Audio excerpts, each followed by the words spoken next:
Nilai-nilainya itu atau indikator-indikatornya itu terdiri dari 3. Ada dari morbiditas atau kesakitan, ada dari status gizi, yang itu juga mempengaruhi kejadian mortalitas atau kematian. Nah, mortalitas ini pun nanti akan berpengaruh pada umur atau usia harapan hidup orang Indonesia, di mana usia harapan hidup ini tuh akan menjadi salah satu indikator indeks pembangunan manusia. Dan indeks pembangunan manusia ini pun nanti akan berpengaruh pada yang namanya Global Competitiveness Index. Ya, jadi ini kalau kita bicara indikator-indikator kesehatan bisa dilihat dari ini. Usia harapan hidup, ya, angka kematian ibu, angka kematian bayi, indeks pembangunan manusia. Tapi kalau bicara indeks pembangunan manusia dan Global Competitiveness Index, ini tidak hanya indikator kesehatan di dalamnya, tapi ada juga pendidikan, ekonomi, dan lain sebagainya. Nah, kalau kita bicara khusus kesehatannya, indikator yang digunakannya biasanya ini. Usia harapan hidup, AKI-AKB, yang itu menggambarkan mortalitas, nanti jumlah kesakitan, dan juga nanti status gizi. Itulah yang menggambarkan derajat kesehatan. Nah, derajat kesehatan tersebut ini dipengaruhinya tuh oleh banyak hal. Baik itu dari secara struktural, pemerintahan, dan lain sebagainya, kohesi sosial, ya, segala sesuatu yang berhubungan dengan masyarakat, norma, perilaku, dan lain sebagainya, atau perilaku masyarakat itu sendiri, dan juga cakupan-cakupan program pelayanan kesehatan yang itu dilakukan oleh rumah sakit atau puskesmas, dan instrumen-instrumen pelayanan kesehatan lain yang dilakukan oleh pemerintah. Ya, jadi banyak. Jadi tidak hanya program pemerintah, ya, tapi derajat kesehatan pun ditentukan oleh perilaku masyarakat, ya, sistem yang ada di masyarakat, dan juga ya struktural pemerintahannya. Nah, lalu bagaimana berkaitan dengan permasalahan kesehatan yang ada di Indonesia? Nah, Bapak Ibu dan rekan-rekan sekalian, yang pertama ingin saya tampilkan di sini adalah bagaimana usia harapan hidup masyarakat Indonesia, ya, jika dibandingkan dengan global. Nah, kalau kita lihat yang warna biru ini adalah menggambarkan ada 2 warna biru dan merah ini menggambarkan yang biru ini adalah laki-laki, penduduk laki-laki, dan yang merah ini adalah menggambarkan usia harapan hidup penduduk Indonesia. Garis putus-putus ini menggambarkan usia harapan hidup global, dan yang garisnya utuh itu menggambarkan harapan hidup penduduk Indonesia. Kalau kita lihat, memang usia harapan hidup penduduk Indonesia itu, baik itu Indonesia maupun global, dia mengalami peningkatan usia harapan hidup. Ya, di mana kalau di tahun 2007, Indonesia ini tuh untuk laki-laki usia harapan hidupnya 69 tahun. Sementara untuk perempuan, usia harapan hidupnya itu 73,87 tahun. Tetap lebih rendah jika kita membandingkan pada usia harapan hidup global. Ya, kalau global perempuannya 75 tahun, laki-lakinya 70 tahun. Nah, dengan usia harapan hidup seperti ini, yang kalau kita rata-ratakan mungkin ya laki-laki di Indonesia 70 tahun dan perempuannya di 73 tahun, ini memberikan gambaran bahwa kalau sekarang masyarakat Indonesia yang meninggal di bawah usia 70 tahun, itu dikatakan kematian prematur. Ya, jadi usia harapan hidupnya karena sudah di atas 70 tahun, 70 sampai 73 tahun. Nah, tapi Bapak Ibu dan rekan-rekan sekalian, selain harapan hidup, ada juga yang namanya harapan hidup sehat. Jadi kalau usia harapan hidup itu intinya sih usia seberapa tahun sih masyarakat Indonesia tuh bisa hidup gitu. Dengan berbagai kondisi yang ada di dalamnya, termasuk apakah dia disabilitas atau enggak dan lain sebagainya. Ya, itu dikatakan harapan hidup. Namun untuk harapan hidup sehat, untuk laki-laki di Indonesia itu hanya 61 tahun, dan perempuan itu 64 tahun. Artinya bisa ada gap antara harapan hidup sehat dan harapan hidup itu mungkin sekitar 7 tahunan sampai 8 tahunan. Jadi 7 sampai 8 tahun, ya, itu adalah gap untuk hidup sehat bagi masyarakat Indonesia. Jadi katakanlah meskinya usia harapan hidupnya kan 70 tahun. Tapi dari 70 tahun itu, hidup sehatnya hanya 61 tahunan. Ya, nah itulah yang dikatakan ada namanya waktu yang hilang, ya, bagi masyarakat Indonesia yang diakibatkan karena meninggal atau karena kesakitan, kecacatan, disabilitas yang dihadapinya. Ada yang namanya DALIS gitu ya. disability adjusted life years gitu, ya. Nah, itu tuh semua si waktu harapan hidup yang tadi untuk hidup sehatnya itu bisa berkurang gara-gara meninggal, sakit atau disabilitas, penyebabnya tuh macam-macam. Ya, nah ini kalau kita lihat trennya Bapak Ibu sekalian dari tahun 1990 sampai 2019 itu terjadi adanya transisi penyakit yang mengakibatkan tadi waktu hidup sehat orang itu tuh berubah. Ya, nah kalau kita melihat yang warna merah ini adalah berkaitan dengan penyakit menular, kesehatan ibu dan anak dan permasalahan gizi. Jadi kalau tahun 1990 beban penyakit yang mayoritas ada di Indonesia itu adalah berkaitan dengan penyakit menular, kesehatan ibu dan anak dan permasalahan gizi. Ya, diikuti kedua yang warna hijau oleh penyakit tidak menular dan yang warna biru itu diakibatkan oleh cedera. Nah, tapi kita lihat satu dekade berikutnya gitu ya atau hampir 2 dekade berikutnya perubahan penyakit itu mulai terlihat. Jadi yang tadinya mayoritas adalah penyakit menular, kesehatan ibu dan anak dan gizi, di tahun 2007, 59,24% mayoritas adalah penyakit tidak menular.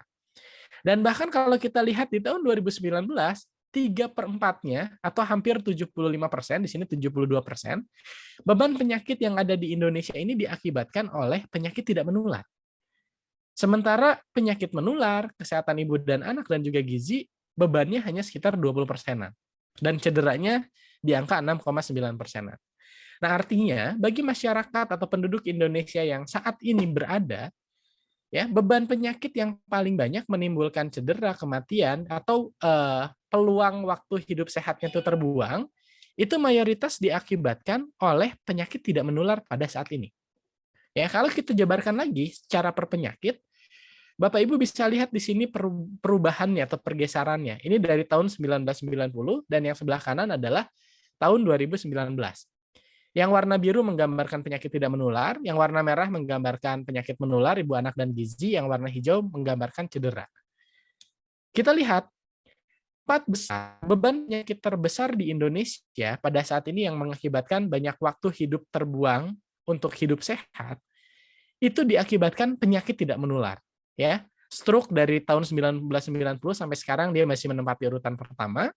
Penyakit jantung dia naik jadi ranking 2, diabetes dari ranking 10 naik jadi ranking 3, ya, sirosis atau kegagalan hati naik dari 7 menjadi ranking 4, ya. Sementara TBC, ya, dia yang tadinya ranking 3 tetap bertahan di 5 besar. Kemudian COPD, penyakit paru-paru obstruktif kronis yang faktor resiko terbesarnya adalah karena rokok, itu naik ke urutan nomor 6. Diare turun dari ranking 2 ke ranking 7, dan penyakit jantung, hipertensi heart disease, jadi jantungnya membesar gara-gara komplikasi penyakit hipertensi, dia naik ke ranking 8, kanker paru-paru naik ke ranking 9, dan seterusnya. Jadi Bapak Ibu dan rekan-rekan sekalian bisa melihat, pada saat ini, beban penyakit kita didominasi oleh penyakit tidak menular. Bahkan peningkatannya bisa melebihi 100-200%. Kita lihat nih, diabetes aja perubahannya atau peningkatannya bisa lebih dari 200%. Semua penyakit tidak menular di sini mengalami peningkatan yang luar biasa, hampir mayoritas diantaranya di atas 100%. Stroke di atas 100%, penyakit jantung di atas 100%, gitu ya. Hipertensi heart disease di atas 100%, kanker paru-paru di atas 100%. Sementara yang lain, TBC, diare, ini infeksi saluran pernafasan, gangguan pada bayi ya, atau kecelakaan itu semuanya mengalami penurunan. Ya, nah Bapak Ibu sekalian, ini menjadi salah satu concern bahwa ya sebenarnya sekarang kalau kita bicara permasalahan kesehatan itu tidak hanya berkaitan dengan penyakit menular yang belum sepenuhnya bisa kita selesaikan, diantaranya TBC, diare, dan penyakit infeksi menular di pernafasan, tapi juga penyakit tidak menular sekarang menempati ranking yang cukup besar. Ya. Bahkan kalau dilihat dari faktor resikonya, ya tadi gitu ya. Kalau tadi kan ini kita melihat dari segi penyakit ya. Jadi penyakit-penyakit apa atau morbiditas apa saja yang mengakibatkan kehilangan waktu penduduk Indonesia itu tuh hidup sehatnya berkurang. Dan ternyata mayoritas memang diakibatkan karena penyakit tidak menular. Nah, kalau kita tarik lagi, penyakit tidak menular itu atau permasalahan-permasalahan penyakit tadi, faktor resiko yang paling banyak ditemukan yang bisa mengakibatkan permasalahan untuk manusia Indonesia hidup sehat itu apa? Seperti ini yang paling tinggi. Ya, jadi yang pertama, ya ini total ya, yang paling pertama itu faktor resikonya karena tekanan darah tinggi. Jadi ini gara-gara gangguan penyakit metabolik darah tinggi. Yang keduanya yang warna merah ini diikuti oleh tembakau. Ya. Yang ketiganya diikuti oleh resiko pola makan, dan yang keempatnya adalah gula darah puasanya tinggi atau penyakit metabolik diabetes. Dan yang kelima, kalau kita mau tarik lagi yang kelima, itu berkaitan dengan aktivitas fisik. Jadi, kalau dirunut lagi, berkaitan dengan hal-hal apa aja sih faktor resiko yang menyebabkan waktu sehat seseorang itu hilang, nomor satunya penyakit metabolik, tekanan darah tinggi. Keduanya tembakau, ketiganya pola makan, keempatnya gula darahnya tinggi, kelimanya aktivitas fisik. Nah, kalau kita pisahkan lagi antara laki-laki dan perempuan, kalau bagi laki-laki paling banyak diakibatkan karena tembakau faktor resikonya. Sementara kalau perempuan paling tinggi itu diakibatkan karena tekanan darah tinggi. Namun secara total, Bapak Ibu dan rekan-rekan sekalian bisa lihat di yang nomor 4 ini. Jadi ini pun bisa memberikan gambaran pada kita bahwa kalau kita ingin menyelesaikan permasalahan kesehatan di Indonesia, di antaranya faktor resiko ini harus sama-sama kita coba selesaikan. Nah, kalau ingin dijabarkan lagi dengan lebih banyak lagi faktor resiko, maka penyebab kematian berdasarkan faktor resiko terbanyak ya 3 hal ini. Yang pertama adalah penyakit metabolik, yang kedua adalah perihal perilaku ya, seperti pola makan dan aktivitas fisik. Dan yang ketiganya berkaitan dengan faktor lingkungan. Nah, oleh karena itu, hal yang harus dilakukan berikutnya adalah kita harus menguatkan, apalagi yang bisa dilakukan oleh teman-teman CSR, adalah upaya-upaya yang sifatnya promotif dan preventif. Ya, promotif itu seperti edukasi kesehatan, ya, preventif itu sampai ke arah pendeteksian dini atau screening. Ya, itu yang pertama.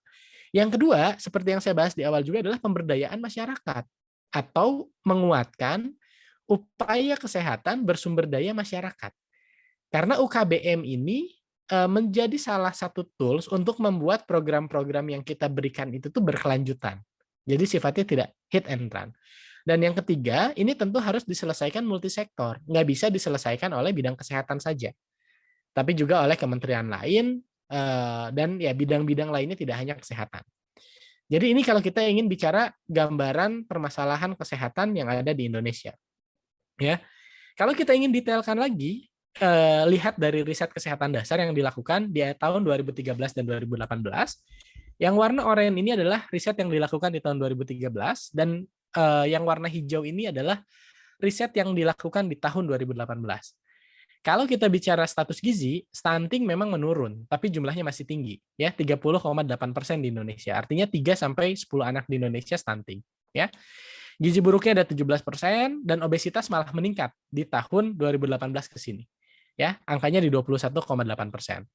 Nah, penyakit menular, Bapak Ibu dan rekan-rekan sekalian, kita lihat hampir semuanya turun. Infeksi saluran pernafasan turun, malaria turun, diare turun walaupun angkanya masih tinggi, TBC masih bertahan ya, proporsinya dari 2013 sampai 2018 jumlahnya masih sama, dan pneumonia bahkan naik ya 0,4%-an. Dan kalau kita lihat penyakit tidak menular, semuanya naik Bapak Ibu dan rekan-rekan sekalian. Kanker naik, stroke naik, gangguan ginjal naik, diabetes naik, bahkan hipertensi yang paling banyak 34,1%. Artinya 3-4 penduduk Indonesia dari 10 orang yang disurvei dia mengalami atau mengidap penyakit hipertensi. Yang mana penyakit hipertensi ini, kalau dibiarkan, resikonya bisa banyak ke arah komplikasi penyakit yang tadi bisa menimbulkan waktu produktif untuk hidup sehat. Dan yang menariknya lagi, penyakit mental itu naik dengan signifikan. Yang tadinya 1,7% sekarang jadi 7% di tahun 2018 dilakukan riset. Jadi ini tren penyakit. Jadi kalau kita bicara tren penyakit kita tuh penyakit menularnya belum selesai, status gizi permasalahannya masih ada, penyakit tidak menular naik dengan tinggi sekali, termasuk diantaranya gangguan mental. Nah, artinya di sini pun Bapak Ibu dan rekan-rekan sekalian harus punya gambaran bahwa ke depan bisa jadi program CSR itu tidak melulu berkaitan dengan perbaikan gizi pada bayi balita. Ya. Jadi ada banyak opsi untuk melakukan intervensi sehingga banyak permasalahan yang bisa bantu diselesaikan. Nah, bahkan pemerintah itu punya program lagi nih yang berbasisnya tuh keluarga atau basicnya tuh keluarga. Ada yang namanya Program Indonesia Sehat dengan pendekatan keluarga. Jadi petugas puskesmas di seluruh Indonesia diminta mendata ke rumah-rumah berkaitan dengan 12 indikator keluarga sehat. Jadi 12 indikator keluarga sehat itu ada apa aja? Dari mulai keluarga punya akses sarana air bersih. Yang kedua, bayi mendapat imunisasi, pertumbuhan balita dipantau, persalinan di layanan kesehatan, keluarga memiliki akses menggunakan jamban keluarga, bayi mendapat ASI eksklusif, menjadi anggota JKN, tidak ada yang merokok, keluarga mengikuti program KB, pengobatan TBC berobat sesuai standar, penderita gangguan jiwa berat diobati, dan yang terakhir, penderita hipertensi berobat teratur. Ya, jadi itu adalah 12 indikator keluarga sehat. Dan Puskesmas melakukan pendataan ke rumah-rumah, sensus. Ya, nah ini data yang saya punya sampai akhir Juni 2020. Kita lihat yang paling bawah ini menggambarkan kesenjangan yang paling tinggi. Jadi dari yang paling atas sampai paling bawah tuh, yang paling atas itu yang cakupannya hampir 100%, artinya kalau kita lihat keluarga menggunakan sarana air bersih, ini tuh berarti 90% keluarga yang disurvei dia sudah menggunakan air bersih. Ya, nah maka kalau kita ingin lihat masalah, kita lihat masalah yang paling bawah. Ya, nah yang cakupannya paling rendah masih 24,7% adalah penderita hipertensi yang berobat teratur. Jadi di keluarga itu ada orang hipertensi atau darah tinggi, tapi berobatnya itu tidak teratur. Yang teratur berobatnya hanya 20%-an. Artinya 70-80% orang-orang hipertensi di Indonesia itu tuh tidak berobat teratur loh. Inilah yang menjadi kontribusi tadi akhirnya kan gitu, kematian, komplikasi menjadi hipertensi heart disease, jadi stroke dan lain sebagainya. Ini cakupan yang paling rendah. Yang kedua, ternyata di Indonesia orang-orang yang memiliki gangguan jiwa berat ya, itu tuh mayoritas 75% masih terlantar, masih dipasung dan lain sebagainya. Ya. Terus yang ketiga apalagi? Orang-orang yang punya penyakit TBC yang berobat sesuai standar baru 35%. Artinya 70% atau 60-70% dia berobatnya nggak standar, nggak sesuai standar, bisa jadi putus obat dan lain sebagainya. Ya, apalagi masalah berikutnya, KB. Ya, keluarga mengikuti program KB, yang ikuti program KB baru 40%-an. Artinya 60% ya pasangan usia subur di Indonesia itu belum menggunakan KB. Dan ini juga yang sulit, anggota keluarga tidak ada yang merokok. Ya, yang di rumahnya atau di keluarganya tidak ada yang merokok baru 40%. Artinya 60% masih merokok juga. Nah, jadi kalau kita melihat indikator-indikator ini, anggaplah misalkan kita ambil 4 terbawah, bicara rokok, bicara KB, bicara pengobatan TB, ya, gangguan jiwa dan hipertensi, cakupannya masih rendah. Artinya ini menjadi problem yang pemerintah tentu akan concern ke sana dan bisa jadi ini dibantu oleh pihak swasta untuk menyelesaikan permasalahan-permasalahan tersebut. Ya. Nah, kalau kita ingin jabarkan lagi, ya, menjadi berdasarkan pendekatan siklus hidup, katakanlah demikian, kalau kita di kedokteran keluarga memang melakukan pendekatan itu tuh sesuai dengan siklus hidup. Bapak Ibu mau ngambilnya siklus hidupnya yang mana? Dari mulai bayi, balita, anak-anak, remaja, usia reproduksi, lansia, dan segala macam, itu semua punya masalah yang bisa diselesaikan. Kita bicaralah pada ibu hamil, ya. Angka kematian ibu masih tinggi. Ya, wanita usia subur yang dia kekurangan energi kronis ada 17%-an. Ya, yang hamil bahkan 14%, ya.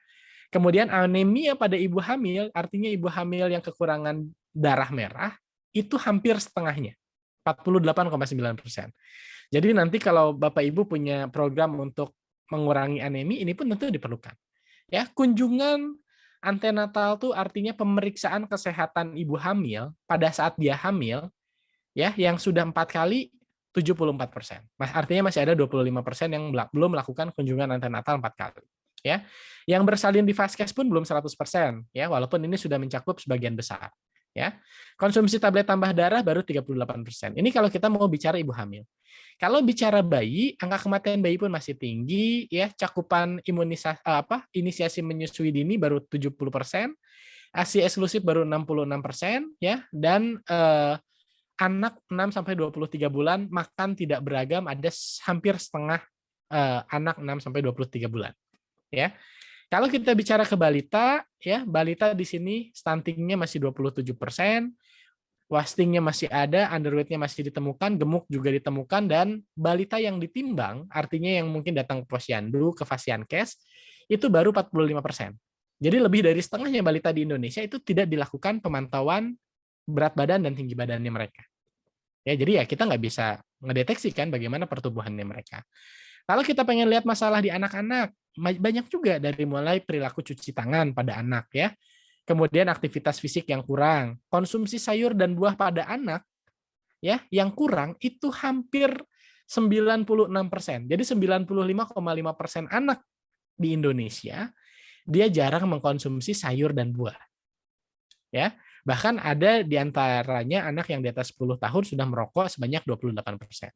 Ya. Kita beralih ke remaja. Kalau di remaja, apalagi masalahnya? Di antaranya kehamilan remaja. Ya, usia 15 sampai 19 tahun itu 36 per 1000 remaja putri. Konsumsi tablet tambah darah pada remaja untuk mengurangi anemi baru 1%. Ya. Yang menikah di bawah 18 tahun ada 25,7%. Kalau kita bicara usia reproduksi tadi, kontrasepsi jangka panjang yang pakai KB jangka panjang baru 23,4%.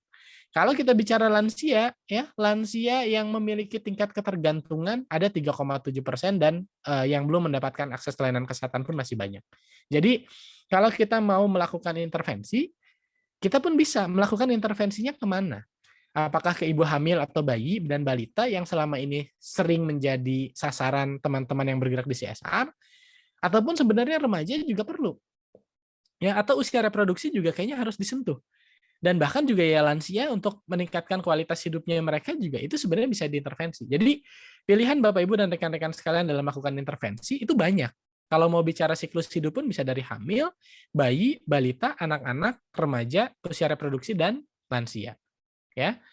Nah, kalau kita ingin melihat bicara remaja yang di sini jadi salah satu siklus hidupnya, salah satu tantangan Indonesia ke depan yang akan kita hadapi bersama pada tahun 2030 sampai 2035 ini adalah kondisi bonus demografi, di mana pada tahun 2030 sampai 2035 ini piramida penduduk Indonesia ini tuh diproyeksikan usia produktifnya itu tuh akan sangat tinggi sehingga angka ketergantungan di Indonesia itu akan rendah di tahun 2030 sampai 2035.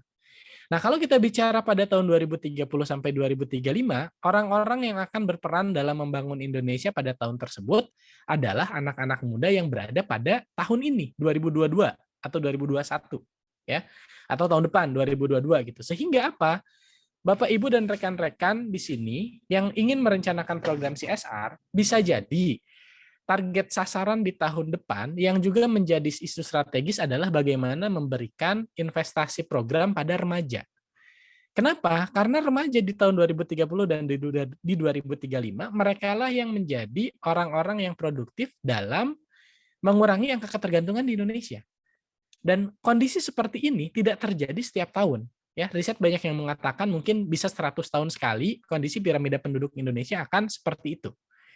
Nah, makanya di tahun 2030-an, investasi pada remaja, program remaja yang dilakukan pada tahun ini pun menjadi menarik karena mereka yang akan mengisi peran di 2030 sampai 2035.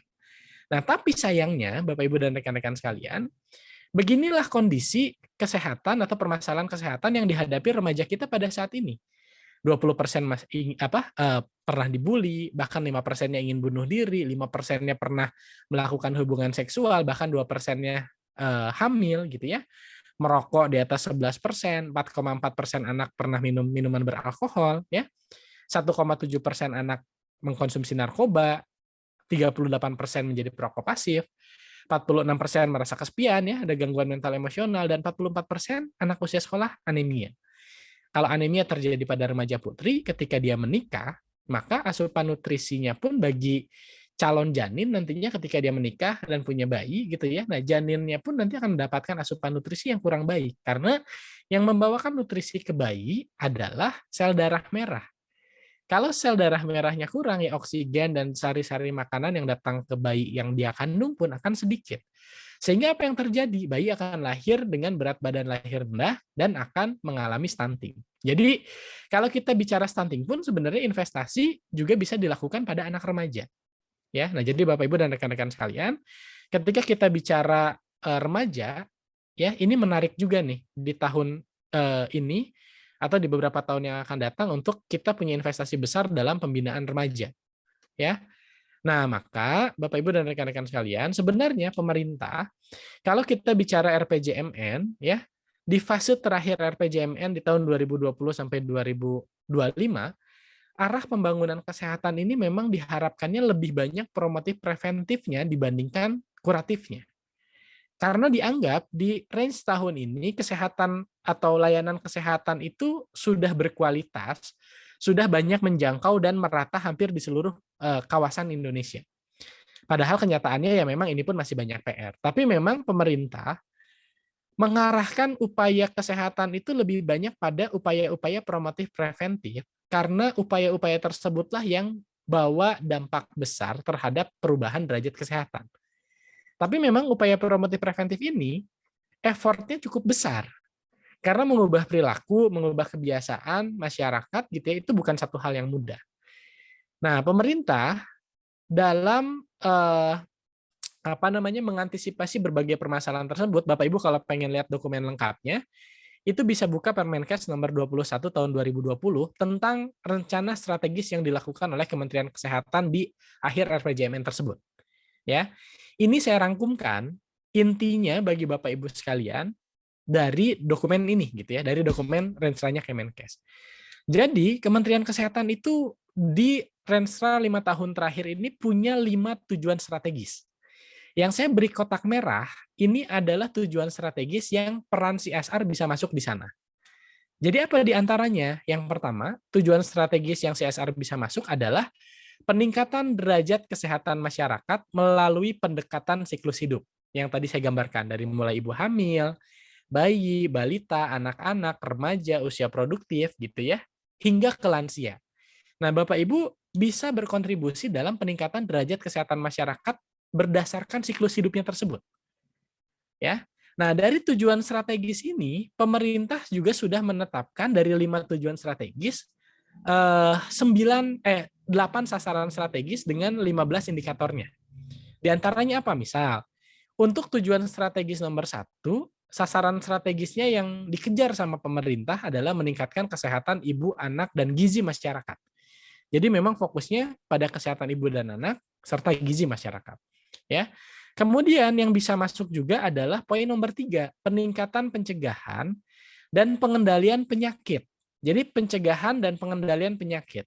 Maka di sini sasaran strategisnya meningkatnya pencegahan dan pengendalian penyakit serta pengelolaan kedaruratan kesehatan masyarakat. Kedaruratan kesehatan masyarakat tuh seperti pandemi saat inilah.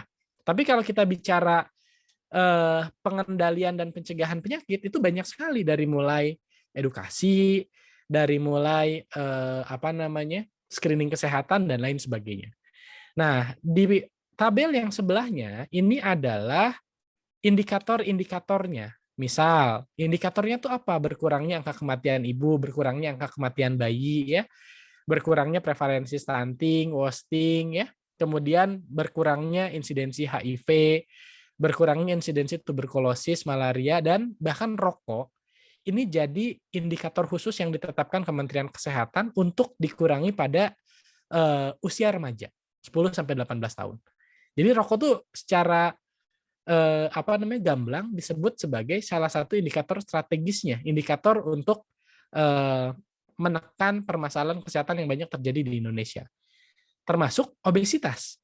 Ya, obesitas pada penduduk di atas 18 tahun dan terakhir imunisasi. Jadi ini poin-poin atau indikator-indikator strategisnya yang Bapak Ibu serta rekan-rekan sekalian bisa lihat. Jadi ya bicaranya apa? Kesehatan ibu bayi, gizi gitu ya. Ini kan gizi ada yang stunting, ada yang wasting gitu ya. Apa sih bedanya gitu. Nah, nanti kalau Bapak Ibu dan rekan-rekan sekalian ingin dimudahkan dalam mencari penggalian permasalahan gizi di lingkungan wilayah kerja CSR-nya, Unpad sudah mengeluarkan aplikasi iPosyandu yang bekerja sama juga dengan Astra dan grup Astra juga, bahwa dengan penggunaan aplikasi itu diharapkan kita bisa memetakan berapa banyak sih balita stunting, artinya yang tinggi badan per usianya bermasalah, berapa banyak juga yang prevalensi wasting, wasting tuh yang berat badan per tinggi badannya bermasalah gitu ya, itu bisa dipetakan. Jadi ini permasalahan-permasalahan yang Bapak Ibu bisa dorong untuk dibantu diselesaikan lewat program-program CSR-nya. Jadi kalau kita ingin bicara pemerintah sekarang tuh mengejarnya kemana, ya secara resumenya inilah gitu gambaran yang ingin dikejarnya. Jadi peningkatan derajat kesehatan sesuai siklus hidup dan pencegahan dan pengendalian penyakit. Itu yang teman-teman CSR bisa bantu selesaikan di urusan kesehatan. Dan kalau ingin mengejar indikator yang mana, tinggal lihat mau bantunya yang mana. Apakah mengurangi stunting, angka kematian ibu dan bayi, apakah TBC, HIV, atau ingin mengurangi presentase merokoknya, atau obesitasnya, dan lain sebagainya. Ini yang di garis merah yang mungkin ada kaitannya langsung dengan teman-teman yang ada di CSR. Nah, untuk menyelenggarakan upaya-upaya kesehatan tersebut dalam mengantisipasi permasalahan tadi, pemerintah ini sudah punya strategi pembangunan nasionalnya. Nah, yang saya tampilkan di sini ini yang sekali lagi yang bisa ada kaitannya dengan teman-teman CSR. Di antaranya yang pertama, meningkatkan kesehatan ibu dan anak dan kesehatan reproduksi. Jadi apa yang bisa dilakukan? Strategi pembangunan nasional yang dilakukan bahkan berkaitan dengan gizi remaja putri dan ibu hamil. Jadi tidak hanya ibu hamil, tapi remaja putrinya pun itu sudah menjadi strategi pembangunan nasional. Nah, maka ketika teman-teman CSR di sini ingin meningkatkan kesehatan ibu anak dan cash pro, selain selama ini mungkin melakukannya ke ibu hamil, kita bisa mulai melangkah ke remaja putri. Ya, berkaitan dengan gizinya mereka, berkaitan dengan pemberian tablet tambah darahnya mereka dan lain sebagainya. Ya, yang kedua, yang menjadi strateginya juga pembangunan nasional yang dilakukan oleh pemerintah adalah meningkatkan pengetahuan, pemahaman, dan akses layanan kesehatan reproduksi remaja secara lintas sektor. Jadi, Cashpro ini jadi strategi pembangunan nasional. Jadi anak-anak, nah kalau kita bicara Cashpro itu masuknya, sasaran utamanya siapa? Sasaran utamanya adalah anak-anak dan remaja. Jadi bagaimana anak-anak dan remaja ini punya pengetahuan yang baik, pemahaman yang baik tentang kesehatan reproduksi sehingga apa? Perilaku beresiko bisa dihentikan, ya, kehamilan yang tidak diinginkan bisa dikurangi, pernikahan dini bisa diminimalisir dan banyak kejadian-kejadian atau permasalahan-permasalahan kesehatan ibu dan anak yang diakibatkan karena kurangnya pengetahuan dan pemahaman masyarakat mengenai kesehatan reproduksi. Nah, maka pengetahuan tentang Cashpro ini jadi salah satu strategi nasional. Jadi pengetahuan tentang Cashpro dan peningkatan gizi remaja putri itu pun jadi salah satu strategi pembangunan nasional. Jadi kalau teman-teman CSR mau programnya ke KIA, itu tidak melulu ke ibu hamil dan juga ke bayi balitanya, tapi bisa ke remaja putri atau bahkan ke remaja secara umum untuk bicara tentang kesehatan reproduksi. Ya. Nah, yang kedua, perbaikan gizi masyarakat untuk pencegahan dan penanggulangan permasalahan gizi ganda. Jadi ini yang kedua, strategi pembangunan nasional yang fokus pada gizi. Jadi apa aja yang akan dilakukan pemerintah? Pemerintah akan menguatkan komitmen, kampanye, pemantauan, dan evaluasi perbaikan gizi masyarakat. Jadi kalau bicara gizi, itu tidak hanya kampanye atau tidak hanya edukasinya saja. Tapi yang berkaitan juga dengan gizi masyarakat juga yang penting adalah bagaimana pemantauan dan evaluasi. Jadi pemantauan dan evaluasi itu ya tadi setelah misalkan di posyandu mengukur, kader-kader tuh mesti tahu berapa banyak bayi balita yang bermasalah untuk kemudian diintervensi. Ya. Nah, oleh karena itu program pemantauan misalkan seperti penggunaan posyandu ya, itu bisa jadi salah satu kegiatan yang itu bisa dilakukan dalam mengatasi permasalahan gizi juga. Jadi permasalahan gizi itu tidak hanya diselesaikan lewat penyuluhan-penyuluhan berkaitan dengan gizi seimbang ya, tentang ASI, MPASI yang itu pun tentu diperlukan, tapi sampai ke ranah evaluasinya pun itu juga bisa dilakukan sebagai opsi dalam penyelenggaraan kegiatan yang Bapak Ibu bisa lakukan. Ya. Terus pengembangan sistem jaminan gizi dan tumbuh kembang anak dengan pemberian jaminan asupan gizi sejak dalam kandungan, perbaikan pola asuh keluarga, dan perbaikan fasilitas air bersih dan sanitasi lingkungan. Jadi kalau kita mau intervensi gizi, yang berikutnya kita bisa masuk ke arah penjaminan asupan gizinya. Dari semenjak remaja, ibu hamil, sampai bayi balita. Dengan program ketahanan pangan, dengan program pemberian makanan tambahan bagi yang beresiko gitu ya. Terus juga edukasi-edukasi berkaitan juga dengan pola asuh ya, pola pemberian makanan dengan gizi seimbang, dan hal-hal yang berkaitan dengan air bersih dan sanitasi pun itu bisa menjadi satu hal untuk meningkatkan status gizi masyarakat. Jadi kalau di lingkungannya belum ada jamban sehat atau masih orang-orangnya masih buang air besar sembarangan, perbaikan sanitasi itu pun bisa jadi salah satu kontribusi untuk memperbaiki gizi masyarakat. Ya, di daerah sana tidak ada air bersih, kemudian perusahaan bikin air bersih di situ untuk melakukan pengeboran dan menghasilkan air bersih yang baik, itu pun bagian dari upaya perbaikan gizi masyarakat. Ya, dan yang terakhir, percepatan penurunan stunting dengan peningkatan efektivitas program intervensi spesifik dan spesifik, gitu ya. Jadi peningkatan efektivitas intervensi sensitif dan spesifik program stunting itu bahkan ada peraturan presidennya sendiri, Bapak Ibu dan rekan-rekan sekalian. Jadi apa aja sih di Perpres itu tuh dikatakan di Perpres nomor 72 tahun 2021 tentang percepatan penurunan stunting. Ini ada yang namanya intervensi spesifik. Intervensi spesifik ini adalah intervensi yang dilakukan berhubungan langsung dengan sektor kesehatan dan targetnya adalah penduduk di siklus hidup 1000 hari pertama kehidupan.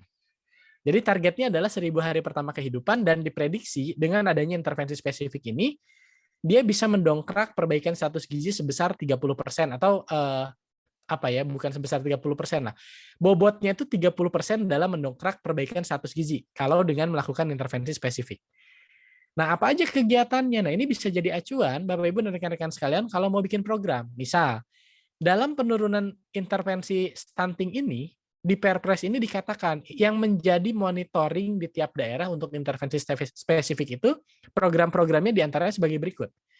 Ya, berapa banyak sih ibu hamil yang kurang energi kronis yang mendapat asupan gizi? Oh, jadi kan kita bisa berikan PMT pada ibu hamil yang KEK. Ya, atau kita bisa memberikan program pemberian tablet tambah darah, atau kalau nggak ngasih pun kita memberikan edukasi kepada ibu hamil untuk konsumsi tablet tambah darah. Termasuk ini lagi, remaja putri yang mengkonsumsi tablet tambah darah. Ini jadi salah satu intervensi spesifik stunting. Terus apalagi?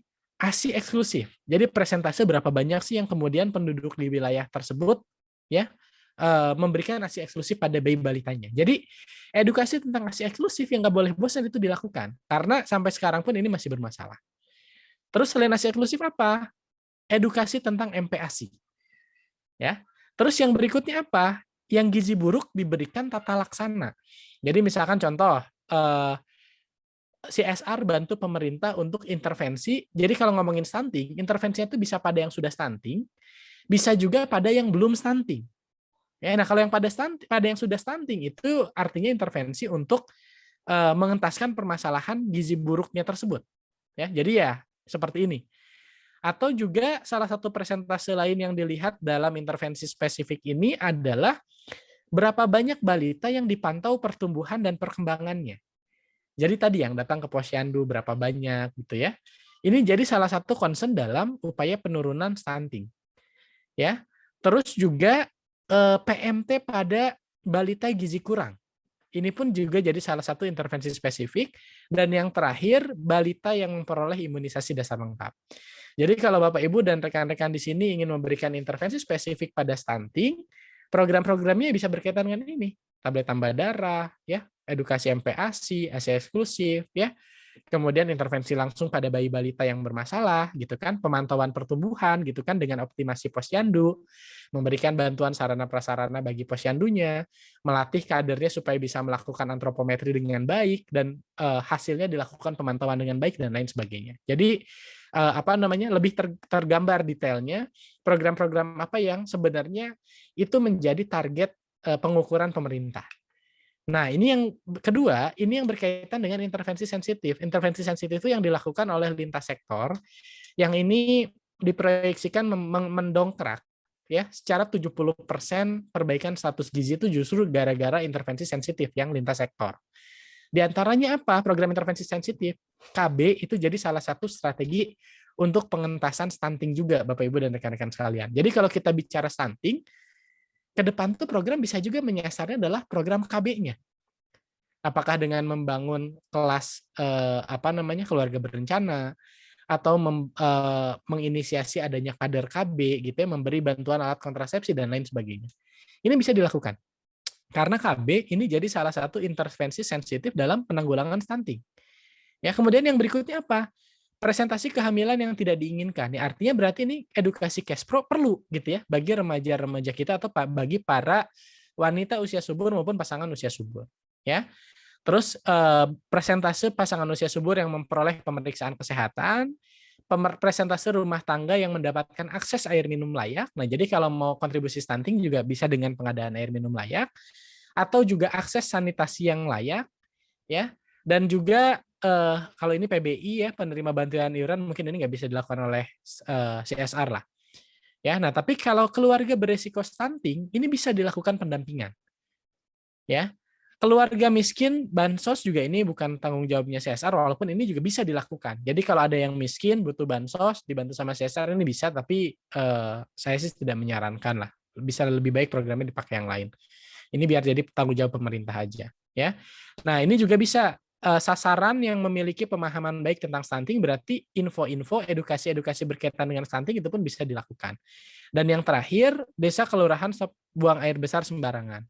Ya bisa jadi dengan program adanya bantuan iuran jamban sehat dan lain sebagainya, itu pun bisa jadi salah satu cara untuk melakukan intervensi sensitif terhadap stunting. Jadi programnya banyak, bisa dari KB, ya, bisa dari pelayanan kesehatan pada pasangan usia subur, ya, akses sanitasi, akses air minum yang bersih, gitu kan.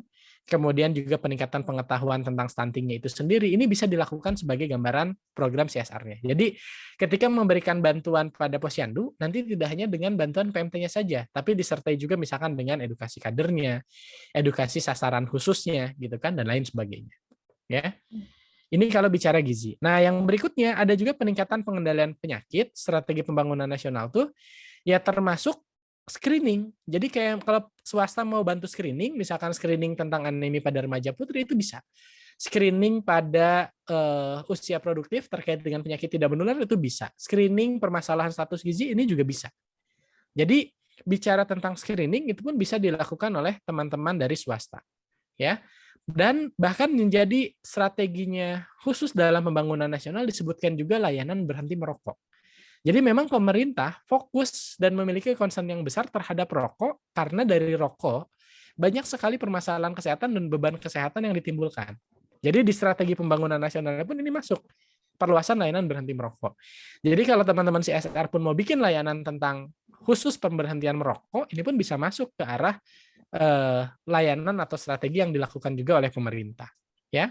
Nah, dan yang berikutnya ini yang tadi saya sampaikan di awal juga, strategi pembangunan nasional dalam mengendalikan penyakit adalah pemberdayaan masyarakat. Ya, dalam pengendalian penyakit maupun sanitasi total berbasis masyarakat. Artinya upaya-upaya kesehatan bersumber daya masyarakat ini tuh harus dioptimalkan. Nah, pendampingan bagi UKBM itu pun bisa dilakukan oleh teman-teman CSR. Dan UKBM itu sekali lagi tidak hanya posyandu, ada posbindu PTM, ada posyandu lansia, ada posyandu remaja, ada UKS gitu ya. Ada warung gizi, ada banyak gitu. Nah, ini mungkin akan kita bahas di pertemuan berikutnya khusus untuk bicara optimasi upaya kesehatan bersumber daya masyarakat itu ada apa saja ya. Nah, karena upaya kesehatan bersumber daya masyarakat itu jadi salah satu strateginya pemerintah dalam meningkatkan derajat kesehatan masyarakat. Dan bahkan terakhir, pemerintah punya strategi itu adalah pembudayaan perilaku hidup sehat melalui Germas, Gerakan Masyarakat Hidup Sehat. Apa yang dilakukan? Pemerintah banyak mengembangkan kawasan sehat, ya seperti kalau misalkan yang paling kecil upaya kesehatan sekolah. Nah, jadi upaya kesehatan sekolah ini adalah strategi pembangunan nasional dalam meningkatkan gerakan masyarakat hidup sehat. Jadi kalau teman-teman CSR mau bergerak ke UKS, ini juga mendongkrak strategi pemerintah dalam mengatasi permasalahan kesehatan. Ya, jadi UKS bisa dilakukan. Dan yang terakhir, promosi perubahan perilaku hidup sehat yang inovatif dan pembudayaan olahraga, pemberdayaan masyarakat dan penggerakan masyarakat madani untuk hidup sehat. Ya, jadi promosi kesehatan dalam gaya hidup, pola hidup sehat, aktivitas olahraga, aktivitas fisik, tapi dilakukan dalam cara-cara yang inovatif. Inovatif di sini artinya kan tidak melulu kegiatan itu sifatnya penyuluhan offline yang konvensional. Sekarang mungkin untuk ke remaja bisa bentuknya dengan podcast, bisa bentuknya dengan video edukasi kesehatan remaja, bisa mungkin bentuknya juga dengan webinar seperti yang saat ini. Itu adalah hal-hal yang sifatnya inovatif dan bisa dilakukan sebagai bagian upaya promosi perubahan perilaku. Ya, jadi kegiatannya banyak. Nah, begitupun dengan tujuan pembangunan berkelanjutan yang itu pun secara global dikerjakan oleh seluruh dunia. Isu-isunya pun sama. Jadi kalau kita pengen lihat SDGs di bidang kesehatan, SDGs bidang kesehatan itu ada dalam poin 2, poin 3, poin 5, dan poin 6. Poin 2 ini ingin mengakhiri kelaparan, mencapai ketahanan pangan dan meningkatkan gizi, serta mendorong pertanian yang berkelanjutan. Yang keduanya menjamin kehidupan yang sehat dan mendorong kesejahteraan bagi semua orang di segala usia. Yang kelimanya menjamin kesetaraan gender dan memberdayakan seluruh wanita dan perempuan. Ya, dan yang terakhir menjamin ketersediaan dan pengelolaan air serta sanitasi yang berkelanjutan bagi semua orang. Nah, kalau kita lihat masalahnya atau kita lihat poin per poin, kalau kita bicara SDGs poin nomor 2 menghilangkan kelaparan gizi, di tahun 2030 tujuannya itu adalah mengakhiri kelaparan dan menjamin akses pangan yang aman. Sehingga di tahun 2030 itu mengakhiri segala bentuk malnutrisi, termasuk apa? Stunting, wasting gitu ya. Dan juga tidak hanya pada balita, tapi juga gizi remaja, perempuan, wanita hamil, dan menyusui bahkan sampai lansia. Jadi sebenarnya isunya sama. Jadi kalau Bapak Ibu mau ngambil SDGs nomor 2, maka kegiatan-kegiatannya seperti yang tadi disampaikan dalam tata laksana stunting.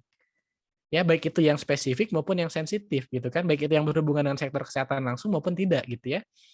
Seperti apa? Penyuluhan, boleh gitu ya, pemberian PMT itu bisa.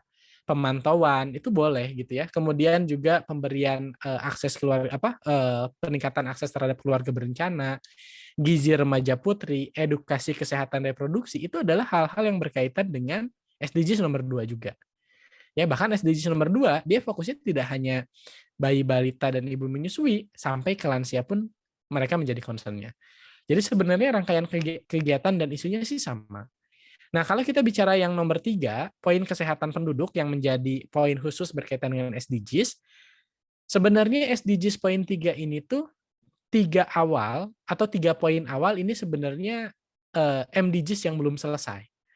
AKI, AKB gitu kan, HIV, tuberkulosis, malaria, sama akses terhadap KESPRO, termasuk keluarga berencana. Masalahnya sama kan kalau kita bicara angka kematian ibu ya bagaimana kita bisa mendorong kesehatan ibu dengan akses pemeriksaan kesehatan yang baik, bagaimana pemantauan terhadap ibu hamil dilakukan di posyandu dengan benar gitu kan. Bagaimana pemantauan di posyandu terhadap bayi balita juga bisa dilakukan dengan baik. Ini kaitannya ke sana. Dan kalau penyakit menular memang fokusnya di HIV, tuberkulosis sama malaria. Ini memang jarang sih CSR menyentuhnya ke HIV, tuberkulosis, sama malaria. Tapi kalaupun mau, ini bisa dilakukan. Ya. Dan yang ketiga, akses kesehatan reproduksi termasuk keluarga berencana. Ya, jadi berkaitan dengan KB, KESPRO ya. Ini masuk di poin ini juga. Nah, ada fokus barunya, ada 6 yang sebelumnya tidak ada di MDGs dan masuk di SDGs, yaitu apa? Penyakit tidak menular. Ini masuk nih, isu-isu penyakit tidak menular. Penyalahgunaan narkotika dan alkohol, kecelakaan lalu lintas, universal health coverage, ya, kemudian kontaminasi dan polusi air, udara, tanah, serta penanganan krisis dan kegawat daruratan. Isunya pun sama dengan hal-hal yang tadi banyak kita sampaikan di awal. Maka ketika nanti teman-teman CSR mau bergerak di penyakit tidak menular, itu pun sangat mungkin dilakukan. Dan untuk pencegahan penyakit tidak menular pun ini bisa dilakukan dari mulai remaja, tidak hanya pada lansia saja. Walaupun memang kalau kita ingin bicara pada kantung-kantung permasalahan yang sudah sakitnya, banyaknya memang pada usia reproduktif dan lansia. Tapi untuk pencegahannya bisa kita lakukan di tatanan remaja. Termasuk nanti di tatanan remaja itu bisa dengan penyalahgunaan narkotika dan alkohol, kecelakaan lalu lintas, dan lain sebagainya. Termasuk KESPRO. Itu pun kita bisa masukkan ke remaja. Maka kegiatan-kegiatan seperti UKS, posyandu remaja, ya, PKPR di puskesmas gitu. Itu pun jadi salah satu hal yang menarik yang sasarannya remaja, tapi untuk menghindari banyak berbagai permasalahan kesehatan, tidak hanya pada satu aspek, misalkan tidak hanya pada gizi, tapi juga pada PTM dan kekerasan seksual dan lain sebagainya. Itu kita bisa lakukan pada remaja. Nah, kalau kita bicara kesetaraan gender, poin yang kelima, termasuk diantaranya sunat perempuan. Ini yang masih banyak dilakukan terutama di daerah-daerah ya. Ini kita bisa memberikan edukasi kepada orang tua, bayi balita atau ibu hamil justru ya. Ini kita bisa melakukan edukasi. Lagi-lagi kalau kita bicara kesetaraan gender, akses kepada pelayanan non-KESPRO termasuk KB ini juga disebut. Jadi memang kayaknya KESPRO gitu ya, kesehatan reproduksi itu jadi isu juga yang sangat menarik untuk menyelesaikan banyak permasalahan yang terjadi di Indonesia terutama berkaitan dengan kesehatan ibu dan anak. Jadi kalau kita bicara kesehatan ibu dan anak sebenarnya masuk dari pendidikan KESPRO itu sudah bisa dilakukan oleh teman-teman CSR. Ya, termasuk KB juga ini penting. Ya, dan yang ketiga pendidikan dan informasi kesehatan seksual dan reproduksi pada wanita dan remaja. Isunya sama juga. Ya, dan yang terakhir, air bersih dan sanitasi itu kita bicara pada akses kepada air bersih dan sanitasi dasar layak. Ini pun sama sebenarnya tadi dengan yang dibahas oleh isu-isu strategis di kementerian. Ya, jadi ya intervensinya dalam hal apa? Pemberian atau pemberian akses terhadap air bersih, ya atau terhadap akses sanitasi dasar layak ya. Kita bikin atau bantu iuran jamban murah gitu ya bagi masyarakat-masyarakat yang bahkan di daerahnya masih belum ada jamban gitu. Jadi dia masih buang air besarnya di sungai dan lain sebagainya. Kita bisa buatkan akses jamban yang layak bagi masyarakat tersebut. Nah, terakhir dari slide saya ini, bahkan Presiden untuk mengatasi permasalahan-permasalahan tadi sudah punya instruksi Presiden tentang gerakan masyarakat hidup sehat yang ini harus dilakukan sebenarnya oleh semua kementerian lembaga bahkan instansi termasuk swasta. Nah, ada 6 tema. Temanya berkaitan dengan aktivitas fisik, ya, peningkatan perilaku hidup sehat, pangan sehat dan percepatan perbaikan gizi, pencegahan dan deteksi penyakit, kualitas lingkungan dan edukasi hidup sehat. Jadi 6 tema ini sebenarnya mesti dilakukan oleh semua kementerian lembaga bahkan juga dunia usaha. Ya, bagaimana peningkatan aktivitas fisik yang terjadi pada masyarakat. Bagaimana perilaku hidup sehat dari mulai gaya hidupnya, pola makannya dan lain sebagainya. Bagaimana pangan sehat itu bisa tersedia gitu ya. Terus bagaimana melakukan upaya screening pendeteksian awal supaya ketika sudah dideteksi dengan awal, jadi salah satu program CSR itu yang bisa dilakukan adalah pencegahan sekunder. Pencegahan sekunder itu apa? Pencegahan sekunder itu diantaranya adalah pendeteksian, screening. Screening anemi, screening penyakit tidak menular, screening kanker serviks gitu ya. Pokoknya hal-hal yang sifatnya screening. Sehingga ketika dia dilakukan pendeteksian dan akhirnya ketahuan, walaupun sebelumnya dia nggak punya masalah kesehatan dalam bidang itu bisa diantisipasi dengan baik. Termasuk screening dalam hal apa? Permasalahan kesehatan jiwa. Permasalahan kesehatan jiwa pun itu bisa di-screening. Jadi kalau Bapak Ibu mau punya program tentang kesehatan mental, itu pun bisa juga dilakukan. Itu juga bisa juga dilakukan screening, edukasi, dan penilaiannya. Ya, itu pencegahan dan deteksi dini penyakit. Kualitas lingkungan tadi juga sudah banyak dibahas dan edukasi hidup sehat juga ini tadi sudah banyak dibahas. Nah, dari 6 kegiatan itu ada 3 domain yang dititipin ke Kementerian Kesehatan. Jadi apa domainnya? Yang pertama, germasnya itu salah satunya adalah pelaksanaan kawasan tanpa rokok. Jadi yang dititipin ke Kementerian Kesehatan lagi-lagi dinotis rokok gitu ya. Jadi sekali lagi kalau Bapak Ibu di sini mau punya program yang mengarahnya pada terapi berhenti merokok atau edukasi-edukasi yang berkaitan dengan pengurangan jumlah perokok baru gitu, itu bisa dilakukan. Macam-macam, apakah mau dengan self terapi gitu kan, dengan terapi ketuk yang hipnoterapi atau dengan banyak cara, tapi ini jadi salah satu hal yang didorong untuk bisa diwujudkan. Termasuk kalau bicara rokok ini tidak hanya berhenti merokok secara personal, tapi kami pun atau teman-teman CSR pun bisa mendorong bagaimana daerah-daerah binaannya, kawasan-kawasan binaannya pun punya misalkan tuh kawasan tanpa rokok di tingkat desa atau RW.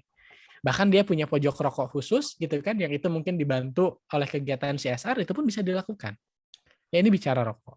Karena Kementerian Kesehatan dinotis dari 6 tema ini, dari 6 topik ini, salah satunya adalah kebijakan kawasan tanpa rokok. Yang kedua, berkaitan dengan tema tersebut adalah gizi seimbang. Jadi makanya anak-anak atau masyarakat Indonesia didorong juga selain mengkonsumsi protein, juga bagaimana dia tetap ada dalam piringnya itu tuh buah dan sayur. Nah ini kan didorong nih, karena tadi kita lihat datanya anak-anak 95% dia nggak pernah atau dia kurang makan konsumsi buah dan sayur. Jadi gizi seimbang didorong, makanya dengan kampanye makan buah dan sayur diantaranya, pemberian ASI eksklusif, serta didorong juga pemerintah itu di Kementerian Kesehatan itu tuh untuk meningkatkan aktivitas fisik bagi masyarakat. Ya. Dan yang ketiga, deteksi dini penyakit. Ya, tadi seperti screening. Itulah hal-hal yang didorong untuk dilakukan oleh Kementerian Kesehatan secara khusus. Walaupun 6 ini semua harus ada di kementerian lembaga dan bahkan sektor swasta. Nah, jadi Bapak Ibu dan rekan-rekan sekalian, jadi ya itu mungkin sebagai gambaran sebenarnya banyak sekali permasalahan kesehatan dan juga strategi-strategi yang pada saat ini pemerintah sedang galakan yang itu bisa jadi apa ya, perencanaan bagi Bapak Ibu dan rekan-rekan sekalian dalam bangun program gitu. Jadi ketika kita akan bangun program, kita akan bisa melihat nih, kita ingin menyelesaikannya masalahnya apa. Apakah gizi tadi, apakah penyakit tidak menular gitu ya, apakah cedera gitu ya, atau permasalahan dalam lingkungan gitu ya yang ingin kita selesaikan. Nah, jadi dari segi tema-tema besarnya pun kita sudah menentukan nih mau masuk tema besarnya yang mana. Kemudian yang juga bisa ditentukan adalah sasarannya siapa. Kalau kita bicara gizi, gizi itu bisa ibu hamil, bisa bayi balita, bisa remaja. PTM itu, penyakit tidak menular itu bisa ke usia produktif, usia lansia, atau bisa ke remaja. Jadi sasarannya mau ke siapa? Gitu ya. Bahkan ketika kita bicara penyakit tidak menular, kita mau bicara apanya? Pengendalian penyakitnya, katakanlah hipertensinya, atau diabetesnya, atau komplikasi yang ditimbulkan, atau justru pencegahannya berkaitan dengan pengembangan aktivitas fisik gitu kan, dengan pemenuhan gizi seimbang gitu kan, atau dengan melakukan screening atau pendeteksian. Jadi apa yang mau dilakukan? Pilihannya kan banyak gitu ya sebenarnya seperti itu. Jadi ngomongin PTM pun sasarannya siapa, PTM-nya jenis apa gitu kan, dan bahkan Bapak Ibu bisa tahu, oh ini untuk mendukung permasalahan yang mana. Oh, bicara tadi masalah cash pro gitu ya, kesehatan reproduksi. Nah, kesehatan reproduksinya ini di tatanan apa? Oh, tatanan sekolah.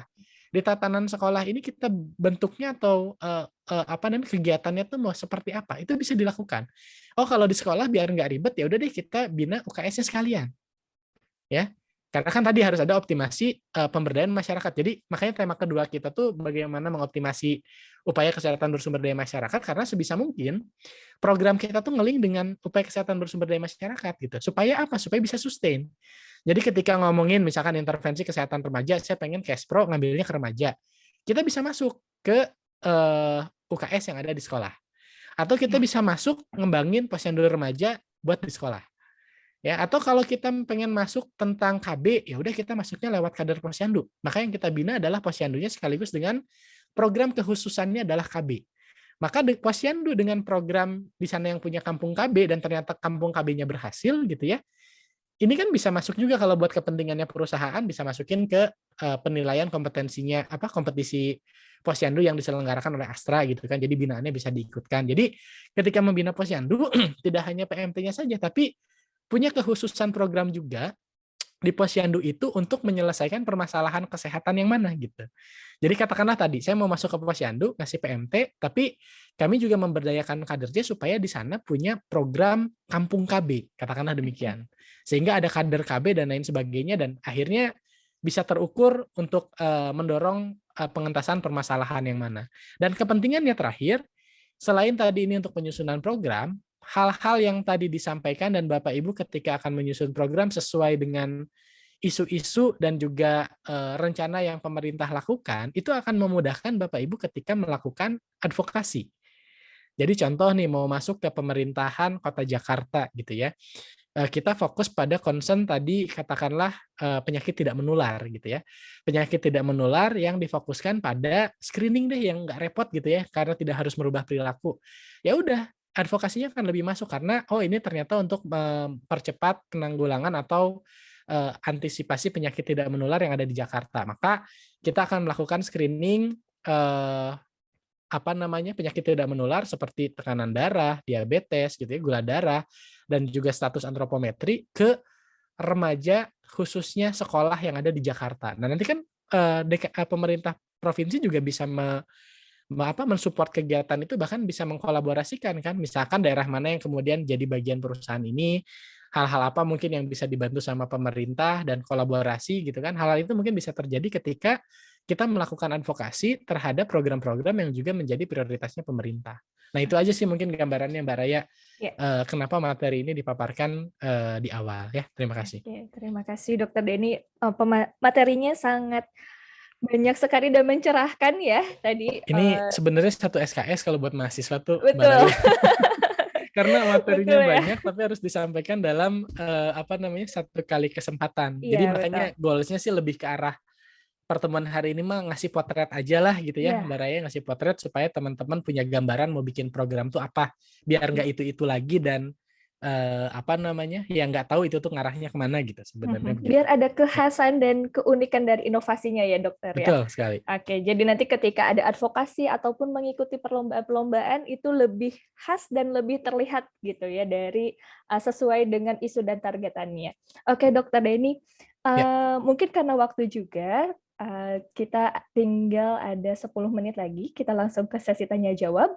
Sebelumnya saya informasikan terlebih dahulu untuk peserta hari ini, Bapak Ibu boleh juga mengisi daftar hadir yang linknya sudah saya kirim melalui chat. Juga kita akan ada penyanyi terbaik ya Mbak Meita ya, dengan hadiah 100.000 voucher e-commerce masing-masing. Ada 3 orang penanya nanti. Boleh mungkin Bapak Ibu yang mau bertanya, boleh melalui chat ataupun secara langsung. Nah, sebelum ke yang raise hand nih ada dulu dari chat dari Pak Pendi. Tadi sudah mendengarkan banyaknya program yang bisa dilakukan ya dokter ya, Pak Pendi tentunya. Nah, tapi bagaimana supaya program dari CSR Kesehatan ini tidak tumpang tindih dengan program yang menjadi kewajibannya pemerintah? Itu pertanyaannya, dokter. Oke. Ya, ini pertanyaannya bagus juga ya, karena memang sejatinya program CSR itu tidak menggantikan kewajibannya pemerintah. Jadi apa namanya, jangan sampai memang ya itu mah harusnya dikerjakan pemerintah, udah ada budgetnya, udah ada anggarannya gitu kan, tapi kemudian dikerjakan oleh CSR dan gugur kewajiban pemerintah untuk melakukan itu, atau bahkan itu diklaim sebagai programnya pemerintah dengan dana swasta dan akhirnya dana mereka juga tetap terserap tapi untuk hal yang lain gitu, bukan untuk program itu. Nah, ini juga penting ya, apa namanya, hal-hal seperti ini supaya tidak terjadi. Nah, gimana caranya kita untuk melakukan program seperti itu? Ya, maka memang alangkah baiknya ketika set up program, kita tuh memang melibatkan pemerintah dalam perencanaan program yang kita lakukan. Misalkan contoh, dulu ketika dengan Yuti, apa namanya, kita nyusun program waktu pas awal kita kerjasama dengan Yuti, katakanlah tahun 2016 ya, seingat saya. Jadi ketika 2016 penyusunan program, itu bahkan yang diundang itu adalah kepala puskesmas sama lurahnya, sama dari pihak kelurahannya. Jadi puskesmas, kelurahan atau kecamatan, saya lupa. Jadi stakeholder terdekat yang ada di lingkungan tempat penyelenggaraan program itu diundang. Bahkan Yuti dulu mengundang itu sebagai bahan untuk diskusi menentukan programnya mau apa. Kayak gitu. Jadi sampai programnya mau apapun itu diskusinya bareng-bareng. Maka pada saat itu keluarlah macam-macam usulan program berdasarkan masalah yang memang kami temukan. Jadi masalahnya pada saat itu ada TBC, ada demam berdarah, sama ada satu lagi masalahnya gizi. Nah, tapi karena gizi ini sangat seksi, ya, jadi isu yang sangat seksi, dan pada saat itu apa namanya, yang punya wilayah dari pihak kelurahan, tentu kan kalau ada masalah satu aja, masalah gizi di kelurahan, pasti kan jadi rapat merah buat lurahnya kan gitu. Nah, maka pada saat itu lurahnya yang bilang bahwa kalau bisa program kita berkaitan dengan gizi gitu. Ya, program kita berkaitan dengan gizi. Ini saya ambil contoh case aja ya. Teman-teman Bapak Ibu bisa menyesuaikan nanti konteksnya dengan wilayahnya masing-masing. Akhirnya kita memprioritaskan, ya sudahlah karena memang kesepakatan stakeholder, kita bisa ngambil masalahnya tentang gizi. Ya, itu yang pertama. Jadi dari pemilihan kegiatannya pun sebenarnya kita bisa melibatkan stakeholder, walaupun tidak selalu. Ya, walaupun tidak selalu. Jadi nggak harus kok semua program kita melibatkan stakeholder dalam penentuan programnya apa, itu nggak harus. Ini opsi. Jadi opsi yang dilakukan bisa dengan melibatkan stakeholder untuk menentukan program. Tapi ketika udah ada program pun, kita nggak apa-apa dibikin programnya dari kita, baru setelah itu kita sosialisasi ke stakeholder, itu nggak apa-apa, itu pun bisa dilakukan. Ya, tapi kita ambil contoh yang tadi dulu lah. Dari awal kita menentukan programnya gizi itu udah keluar dari stakeholder. Atau katakanlah si program gizi ini tidak keluarnya dari stakeholder, tapi memang karena concern perusahaannya, saya pengen memang ngatasinnya masalahnya gizi dok gitu. Karena kita selama ini bergeraknya di posyandu, jadi maka pengen program yang diselesaikannya adalah gizi. Oke, kita pilihlah program gizi, kemudian kita bikin rancangan program gizinya seperti apa. Nah, dari rancangan yang sudah dibuat, alangkah baiknya itu memang dikomunikasikan dengan stakeholder di wilayah lingkungan tempat tinggal masyarakat yang akan kita intervensi. Contoh pada saat itu intervensi gizi yang akan kita lakukan itu tuh ada banyak. Ada beberapa intervensi gizi, dan dari beberapa intervensi gizi itu kita sampaikan ke puskesmas, apakah puskesmas punya program ini atau enggak. Dan ternyata memang puskesmas itu program gizinya hanya sebatas pemberian PMT pada bayi balita yang bermasalah, tapi untuk pemantauannya pun kadang mereka kesulitan karena keterbatasan resources. Ya. Kemudian dulu mereka juga cerita bahwa pernah di sana ada pos gizi, dari pos gizi itu hasilnya baik, tapi karena keterbatasan anggaran dan pos gizi itu tuh hanya suplai dari puskesmas dananya, maka keberlanjutan program itu nggak jalan. Walaupun ketika ada pos gizi, memang kenaikan berat badan bayi balitanya bagus. Nah, maka kita fasilitasi sebuah program yang memang melengkapi atau menutupi kekurangan yang terjadi pada wilayah tersebut. Misal contohnya karena pos gizi pernah berhasil, kita bikin modifikasi dari pos gizi dalam bentuk warung gizi. Kegiatannya mirip, cuma yang membedakan adalah proses pendanaan.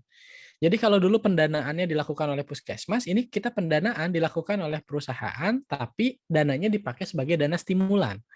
Dana stimulan untuk para kader kesehatan itu bikin makanan sehat, tapi mereka mengarah pada social entrepreneurship gitu ya, kewirausahaan berbasis sosial melalui aktivitas warung gizi yang mereka lakukan. Nah, jadi kita ada dialog supaya kita tahu mana batasan yang memang itu dilakukan pemerintah, mana yang enggak. Atau kayak misalkan kayak sekarang nih, project existing kita lagi intervensi gizi di Rote, ya permasalahan gizi di Rote. Nah di Rote kita juga ngadain diskusi dulu nih dengan puskesmas tempat, dengan dinasnya gitu, apa upaya-upaya yang mereka lakukan dan apa yang akan kita rencanakan. Yang mau kita rencanakan adalah pemberian suplementasi zinc dan tablet zinc sama pangan lokal berupa abon ikan di Rote bagi bayi balita yang dia memang bermasalah gizinya. Nah, di sana mereka memang nggak punya program itu. Yang mereka punya hanya program pemberian biskuit saja yang jadi programnya nasional. Dan strategi monitoring yang dilakukan terhadap bayi balita yang kami bikin misalnya dalam logbook pemantauan monitoring balita yang bermasalah gizinya dengan pola makan zincnya gimana, abon ikannya gimana, pola pemberian makannya, tools yang kita bikin untuk ibu, itu kan pemerintah nggak bikin itu. Nah, kita buat sebagai pelengkap atas apa yang pemerintah lakukan. Itu kalau misalkan kita bicara tentang gizi. Atau misalkan tentang pemantauannya. Ketika kita bicara stunting, pemantauannya pemerintah memang udah punya pemantauan aplikasi bentuknya EPP-GBM yang dari Direktorat Gizinya Kementerian Kesehatan. Nah, tapi EPP-GBM ini dilaporkan oleh para petugas puskesmas dari laporan-laporan manual yang didapatkan dari kader. Jadi kader ngelapor manual, petugas puskesmas nginput data, masuk kemudian ke EPP-GBM, masuk datanya ke Kementerian Kesehatan. Nah, maka kita punya program apa untuk melengkapi itu? Ya kita bikinlah satu program untuk nge-bridging dari kader ke puskesmasnya lewat aplikasi iPosyandu tadi. Jadi data dimasukkan oleh kader, hasil datanya tinggal di-download sama puskesmas, puskesmas upload itu ke aplikasi EPP-GBM-nya Kemenkes. Nah, jadi sebisa mungkin kita punya program yang bukan menggantikan atau menggugurkan kewajiban pemerintah, tapi kita lihat keterbatasan pemerintah di mana. Misal lah yang paling simpel yang mungkin selama ini banyak dilakukan oleh teman-teman CSR. Kalau kita ngasih PMT, sebenarnya dana untuk PMT itu sebenarnya itu mah tanggung jawabnya pemerintah karena dari kelurahan dia ada, dari RT RW-nya dia ada, bahkan dari layanan-layanan kesehatan kayak misalkan kalau saya punya klinik gitu ya, atau punya tempat praktek dokter di lingkungan tempat tinggal kita, itu tuh kita sebagai pemilik Fasiankes wajib membina posyandu. Dan salah satu opsi yang paling gampang dilakukan oleh klinik yang ngasih dana buat PMT gitu. Nah jadi sebenarnya perusahaan bisa ngasihnya yang di luar itu, misalkan apa gitu ya, kalau pengen sederhana, ya bisa bantu di sarana prasarana, itu menurut saya sah-sah aja dan bisa dilakukan. Kenapa? Karena kadang pemerintah nggak ada aturannya untuk pemberian sarana prasarana posyandu. Kayak gitu. Jadi mereka juga nggak punya uangnya gitu. Masyarakat juga nggak punya uangnya untuk pakai sarana prasarana, maka ya bisa yang dipakai programnya adalah pembelian sarana prasarananya. Atau ngelatih kadernya gitu ya. Kan dok, kader juga ada pelatihannya dari puskesmas, betul, dari dinas kesehatan betul, tapi 6 bulan 1 kali atau 1 tahun sekali biasanya. Nah, untuk peningkatan kompetensi sampai si kader itu terlatih, misalkan sebagai kader gizi, sebagai kader KB, sebagai kader kesehatan reproduksi gitu ya, atau kayak UKS lah, sekolah juga kan, itu kan juga ada pembinaan dari dinas kesehatan ada, tapi biasanya setahun sekali atau setahun 2 kali gitu. Nah, supaya sekolah ini dia bisa menjalankan konsep sekolah sehat gitu ya, mencapai indikator-indikator sekolah sehatnya, kadernya bisa menyelenggarakan kegiatan seperti posyandu remaja dengan banyak tema, itu kan dilakukan pelatihan yang bisa dibantu sama sektor swasta. Nah, itu tuh bisa dikerjain. Dan itu tidak dilakukan oleh mereka, walaupun mereka punya pelatihan, betul, tapi nomenklatur pelatihannya itu cuma buat 1 tahun 2 kali dan sifatnya pun gebiar gitu kan. Nah, Yap. teman-teman CSR bisa melakukan melengkapi kegiatan-kegiatan itu. Nah, maka apa yang harus dilakukan teman-teman mesti tahu dulu program pemerintah teh apa gitu. Kayak pembagian tablet tambah darah itu kan program pemerintah, puskesmas. Tapi kadang puskesmas anggarannya belum ada. Ya, apalagi ketika refocusing misalkan ya. Jadi tadinya yang untuk pemberian tablet tambah darah, dananya jadi nggak ada. Ya akhirnya kita bisa bantu. Ya udah kita bantu aja dari perusahaan kasih tablet tambah darahnya. Itu kan boleh. Yap. Kayak gitu. Itu aja sih Ya. mungkin Mbak Raya ya. Jadi sebetulnya komunikasi atau advokasi dari dengan pemerintah juga sangat diperlukan ya dokter ya. Betul. Jadi tadi untuk menentukan mungkin kita jadinya tidak tumpang tindih tapi bisa mendukung kekurangan dari program pemerintah tersebut. Oke. Betul Terima sekali. kasih dokter Denny. Sebetulnya waktu kita sudah habis, karena sudah menginjak pukul 3. Saya mungkin sampaikan dulu ke Mbak Meita, apakah ini ada 2 tadi orang yang raise hand, apakah kita mau lanjutkan dulu untuk 2 orang ini atau Lanjut aja kali ya Mbak Oke. Raya, nanggung. Iya, tadi ada 2 orang yang raise hand, yaitu Ada Mas Awal sama Mbak Ani dari PT Ya. AR. Kami mungkin untuk Ibu Rohani dulu kami persilahkan. Oke, terima kasih. Materi yang sangat luar biasa. Sorry ya kalau agak berisik. Kebetulan saya tadi di jalan, udah mau acara, saya langsung masuk ke sini. Oke, terima kasih. Materinya sangat luar biasa, Dokter Dani. Jadi melihat tadi presentasinya ataupun target-target yang ingin diintervensi CSR perusahaan, kalau kami sendiri PT Eginto Resources sudah mengcover ya beberapa tadi yang disampaikan oleh Dokter Dani. Salah satunya ada sanitasi, gizi buruk, kematian ibu dan anak, mencegah gitu ya. Tapi ada beberapa yang menjadi kendala kami sebenarnya. Pertama adalah di dalam penentuan, misalkan nih kalau dalam penurunan 100.000 per penduduk gitu ya, ada target-target di SDGs. Kami itu masih terkendala di dalam perhitungan itu. Kami harus mengikutinya dari standar mana. Jadi cenderung kami misalkan penurunan gizi anak 1 tahun ini misalkan 2 orang, atau pemeriksaan anak atau deteksi dini kesehatan remaja sehat ada kami lakukan per tahun itu 180 orang. Jadi kami hanya menentukan target seperti itu. Tapi bagaimana sinkronisasinya dengan SDG? Apakah itu sudah berkontribusi? Tentu kami belum bisa untuk menghitung perhitungan presentasinya. Terus yang kedua yang kendala kami sebenarnya adalah pemerintah saat ini ya, maksud saya di situ dalam kurang gerak atau belum punya rencana strategi. Bahkan PTR sendiri sampai harus melibatkan pihak-pihak ketiga, misalkan kalau ID kita sedang melibatkan KNCP, untuk survei kepuasan masyarakat kita sedang dengan UI, banyak sekali yang harus kita libatkan pihak ketiga untuk mendapatkan data independen. Tapi ada beberapa hal sebenarnya tidak bisa, walaupun itu kesehatan dasar yang harus intervensi pemerintah, tapi itu tidak bisa dilakukan karena kita tahu sekarang ya banyak sekali dana pemerintah untuk COVID gitu ya, sehingga seringkali yang menjadi, apalagi PTR sendiri Pak ya, sangat manajemennya sangat gerak sekali, sangat berkomitmen. Yang menjadi kendala kami dalam bekerja sebenarnya adalah komitmen dari pemerintah itu sendiri. Itu aja sih. Terima kasih Pak Dan. Terima kasih. Ya, terima kasih Mbak Hani. Langsung dijawab Mbak Raya? Ya, silakan dokter. Tadi terkait Baik, jadi sinkronisasi dan Mbak Hani yang pertama berkaitan dengan dengan pengukuran. Memang kita nggak akan bisa tuh misalkan ngukur angka kematian ibu tapi di Tapanuli Selatan, katakanlah begitu ya. Karena angka kematian ibu, dia kan memang hitungannya per 100.000 kelahiran hidup kan. Jadi memang yang bisa dilaporkan dalam program-program CSR itu sifatnya memang hanya jumlah yang tadi Mbak Hani bisa sampaikan. Misal gitu ya, setelah kita intervensi, di Tapanuli Selatan itu tidak ada kematian bayi.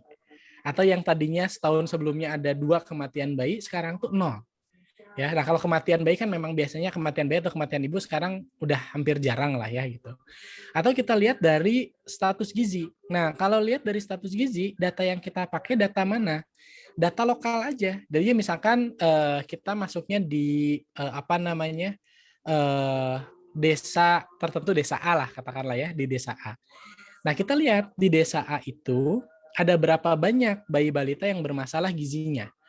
Katakanlah di desa A itu besar masalah gizinya itu ada 15% bayi balita yang dia stunting, katakanlah stunting aja ya. Kita ambilnya per permasalahannya biar bisa lebih detail mengukurnya. Jadi katakanlah di sana ada 15% balita stunting, atau kalau dijumlahkan katakanlah ada 250 mungkin ya, ini contoh aja. Ada 250 balita stunting. Nah, maka nanti kontribusi yang dilakukan oleh perusahaan CSR, kita lihat nih baseline datanya 250 orang. Nah, maka dari 250 orang, ketika kita bicara stunting, ini pun fokusnya kita mau di mana? Apakah gitu ya, yang pertama tidak menciptakan stunting baru, atau mau mengurangi permasalahan stunting yang ada, karena itu beda intervensi. Nah, itu pun ketika kita bicara stunting, ada 250 stunting, kita tuh programnya mau kemana? Ketika akhirnya programnya kita adalah pemberian PMT bagi ibu hamil, ya, kemudian edukasi bagi ibu hamil dan yang dia memiliki anak di bawah 2 tahun, memberikan tablet tambah darah bagi remaja putri, gitu ya. Nah, kalau itu yang diberikan, maka itu untuk menunjukkan intervensi kita tuh terhadap bertambahnya stunting baru. Jadi nanti ngukurnya bukan berapa dari 250 ini dari program ini tuh akhirnya turun, karena itu kan nggak ada kaitannya secara langsung mungkin ya. Maka nanti yang diukur per program ini dilakukan katakanlah di Januari sampai Juli ya 2022. Januari sampai Juli 2022 harus 0 stunting baru. Nah, itu programnya ukur ya seperti itu. Nanti ketika akhirnya diukur di daerah itu ternyata ada 5 stunting baru, oh ya berarti program kita ada masalah nih gitu. Atau kalau enggak ya targetnya jangan 0 lah, katakanlah stunting barunya di bawah 5% gitu. Ya, nah jadi ngukurnya ke situ. Tapi kalau memang intervensinya ingin menurunkan permasalahan yang ada, artinya kan yang kita lakukan pun selain tadi banyak upaya preventif promotifnya, juga kuratifnya dilakukan. Nah, kalau kuratifnya terhadap stunting, berarti kan dia pemberian frequently feeding kan, pemberian makan yang terus-menerus dilakukan. Apakah itu dengan memberikan bantuan langsung, apakah itu dengan memberdayakan masyarakatnya, pokoknya pilihannya macam-macam. Tapi nanti diukurnya dari situ, dari 250 anak yang stunting, kita nggak bisa nih beresin 250-nya. Kita punya target ngatasin 30 anak deh. Nah, 30 anak itu tuh diprioritaskan. Mana yang paling mungkin diselesaikan, dan dari 30 anak itu diukur. Berapa kemudian dalam 6 bulan program, 30 anak ini tuh jadi nggak stunting. Oh, ternyata ada 25 anak. Nah, maka itu kontribusinya PTHR gitu, menurunkan angka stunting sebanyak 25 anak atau berapa persen dari total stunting yang ada gitu. Atau yang kedua gitu kan, targetnya mengurangi angka stunting baru gitu. Itu boleh. Nah, ini gimana kaitannya langsung dengan misalkan tuh angka stunting nasional atau bahkan global? Ya, walaupun kecil, ini pasti punya dampak gitu. Punya dampak walaupun kecil, dan kita tidak harus ibaratnya mengkonversi pengukuran dampak kita terhadap pencapaian nasional. Enggak, yang penting kita punya data pengukuran dampak walaupun itu berbasis lokal. Kayak tadi lah contohnya kayak ngomongin stunting aja, itu menarik. Data stunting itu tuh kita bisa mentargetkan 2 sasaran. Satunya mengurangi stunting lama, atau satunya mencegah terjadinya stunting baru dengan jenis intervensi yang beda. Bahkan nanti kalau kita bicara pengukuran intervensi kesehatan masyarakat, ini nanti akan kita bahas sebenarnya di pertemuan ketiga, Mbak Hani. Itu macam-macam. Jadi nggak cuma masalahnya dengan menurunkan dari masalah stuntingnya, artinya kan itu kita udah bicaranya outcome ya gitu. Nah, kita bisa punya nanti standar-standar pengukuran output. Misalkan output tuh apa? Setiap kali Mbak Hani ngebina ibu hamil atau kader posyandu atau ibu yang punya balita di sana, ada pengukuran tingkat pengetahuan, itu bisa. Itu jadi standar output. Atau misalkan yang tadinya nggak ada kelas ibu hamil atau nggak ada kelas keluarga balita, kemudian setelah adanya program ini jadi ada kelas keluarga balita, itu pun jadi output. Nah, pengukuran seperti itu pun penting. Kayak gitu. Jadi nggak harus melulu pada outcome-nya gitu. Output pun itu menjadi pengukuran yang saya rasa ya CSR banyakin di pengukuran output-nya juga nggak masalah, karena outcome itu kadang muncul setelah program ini selesai. Jadi yang diperbanyak adalah pengukuran output-nya. Kayak gitu kan gambarannya gitu. Nah, tapi itu ketika kita punya kita punya program, kita punya pengukuran output, nah output-nya itu disesuaikan dengan isu strategis yang pemerintah sedang punya tadi. Misal tadi kan isu strategisnya salah satunya adalah pemberian tablet tambah darah pada remaja putri, misal gitu kan. Itu kan disebutkan. Atau tadi merokok gitu ya. Nah, di outputnya kita punya aja misalkan gambaran tentang rokoknya berapa sekolah binaan yang sudah menerapkan kawasan tanpa rokok. Nah, itu kan bisa gitu. Jadi program kita tuh ngarahnya ke strategi yang mana. Nah, jadi materi sekarang tuh disampaikan supaya Bapak Ibu tuh punya gambaran programnya tuh ngejarnya kemana sih gitu. Walaupun pengukurannya nggak harus langsung, oh ini mengurangi AKI, AKB, stunting nasional, nggak usah. Karena pengukuran output aja bagi saya itu udah cukup untuk kegiatan-kegiatan CSR. Karena kalau ngukur outcome tadi, kadang programnya beres, outcome baru kelihatan. Itu ya yang pertama. Nah, yang kedua berkaitan dengan komitmen stakeholder ya, Mbak Hani. Ini juga saya rasa banyak nih ditemukan. Nah, kalau menurut saya gitu ya, memang kita itu kan melakukan intervensi itu sebenarnya mah gini, perusahaan mah kan nggak punya wilayah ya gitu. Jadi tidak punya kewajiban untuk membina wilayah kayak puskesmas, kayak dinas kesehatan yang dia terikat pada wilayah untuk diselesaikan masalahnya. Karena kalau CSR kan dia mau wilayah ini, mau wilayah yang lain atau yang manapun, ya dia kan bebas-bebas aja gitu. Yang penting tanggung jawab sosialnya terselesaikan, walaupun secara norma etikanya ya bagusnya memang wilayah terdekat dulu itu diselesaikan. Nah, gimana caranya biar kita bisa membangun komitmen? Ya alangkah baiknya kalau memang kita bisa melibatkan stakeholder dari awal penyusunan program itu bagus. Karena apa? Karena pengalaman dari Yuti aja dulu 2016. Ketika stakeholder terlibat, kita tuh bisa nagih komitmen. Jadi ketika lurahnya pengen program gizi ini kemudian kita bikin sama Yuti gitu kan. Untuk hal-hal yang minta disupport kelurahan, kayak misalkan transportasinya aja dong dijemput si masyarakat ini ke Yuti gitu kan, datang segala macam. Nah, mobilisasi sumber daya itu tuh bisa dilakukan oleh stakeholder tersebut karena ibaratnya kita memfasilitasi apa yang menjadi keinginan si stakeholder itu gitu Mbak Hani. Nah, jadi itu pun jadi satu strategi yang bisa kita lakukan. Atau yang kedua, ya kalaupun memang kita udah punya program, ketika kita sosialisasikan ke daerah tersebut dan responnya ternyata kurang baik, ya kalau perusahaan kan punya opsi gitu. Ya udah kalau saya nggak dibantu, ya saya mungkin akan terapkan program ini di tempat yang lain. Ya, walaupun misalkan nggak jauh dari tempat itulah, masih dalam satu ringnya kan itu juga bisa gitu. Tapi memang ya permasalahannya potensi konfliknya kan pada ada gejolak sosial bagi masyarakat tersebut kan gitu. Nah, ya ini harus diminimalisir sih memang. Nah, caranya apa? Ya kalau bisa dilibatkan.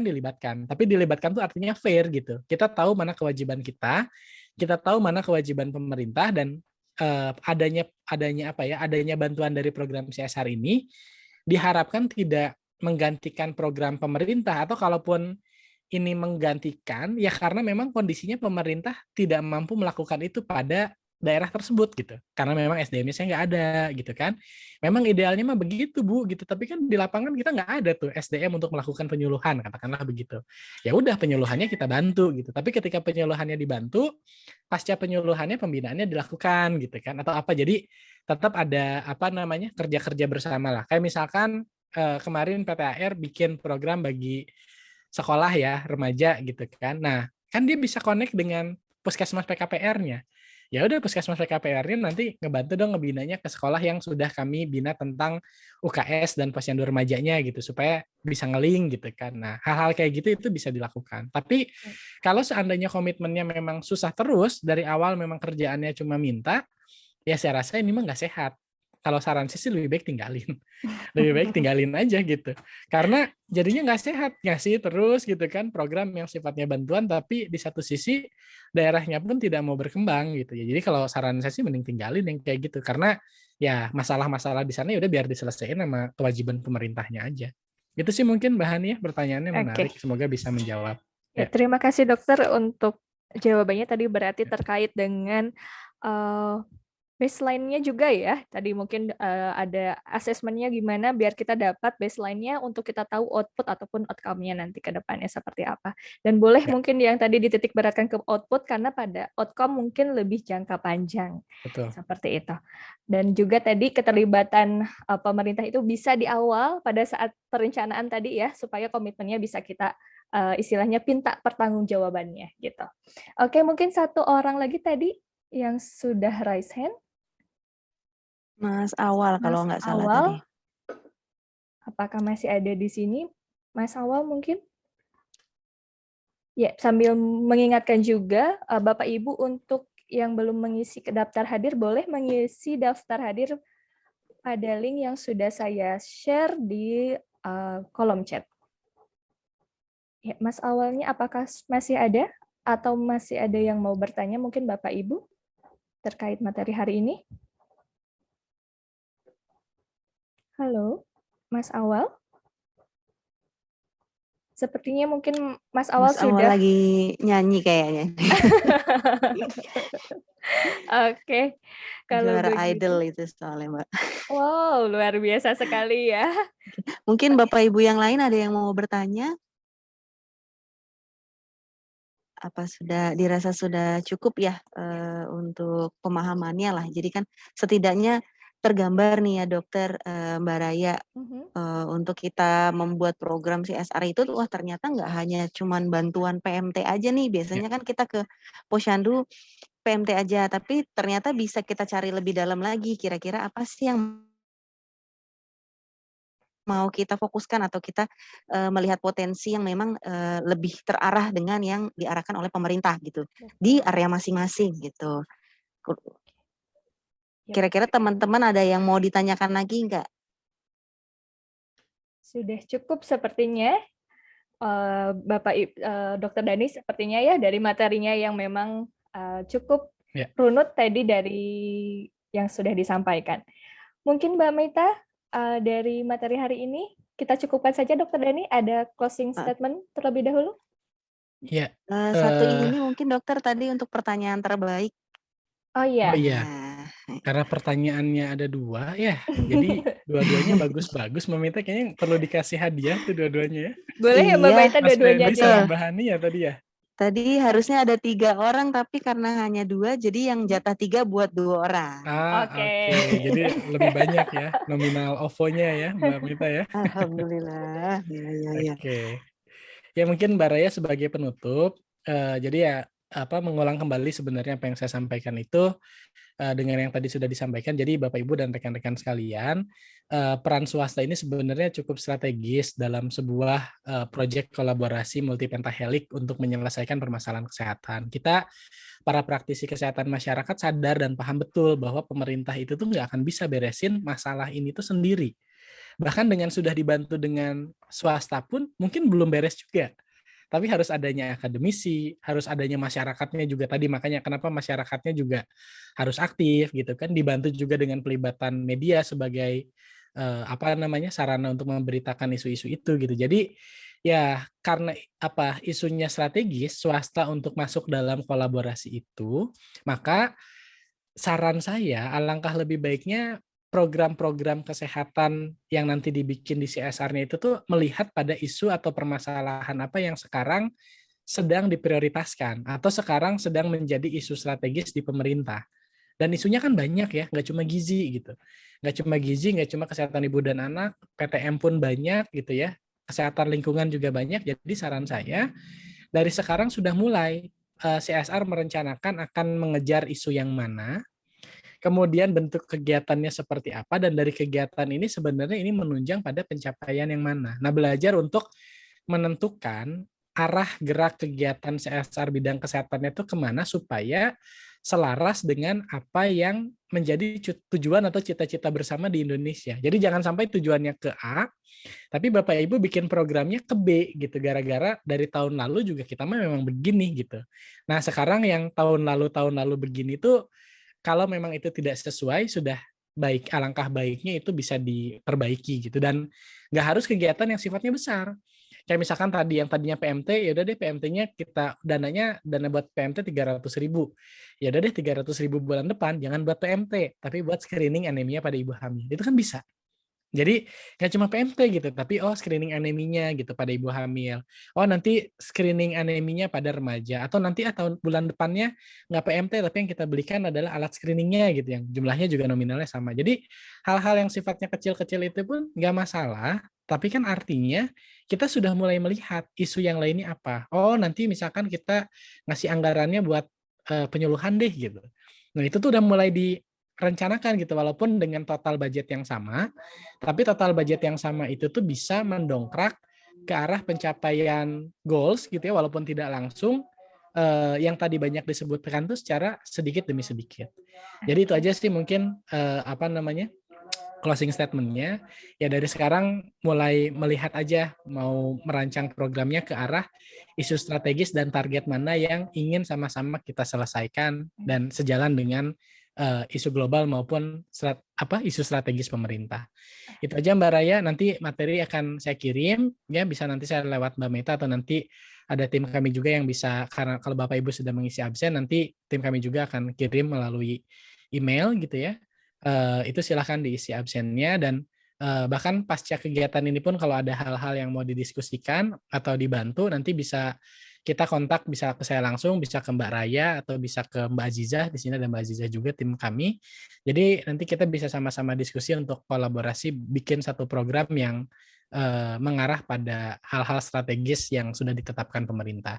Dan terakhir, seperti yang tadi disebutkan di awal bahwa pasca kegiatan ini kami bersama Yuti akan ada 2 kegiatan lanjutan yang masih berkaitan. Yang keduanya berkaitan dengan bagaimana program CSR-nya ini bisa mengoptimalkan upaya kesehatan bersumber daya masyarakat. Kita akan bicara dari UKBM itu ada apa aja sih, sehingga Bapak Ibu tahu kalau di Posyandu itu apa, ngapain, selain Posyandu ada apa lagi, yang upaya-upaya bersumber daya masyarakat yang itu bisa kita optimalkan.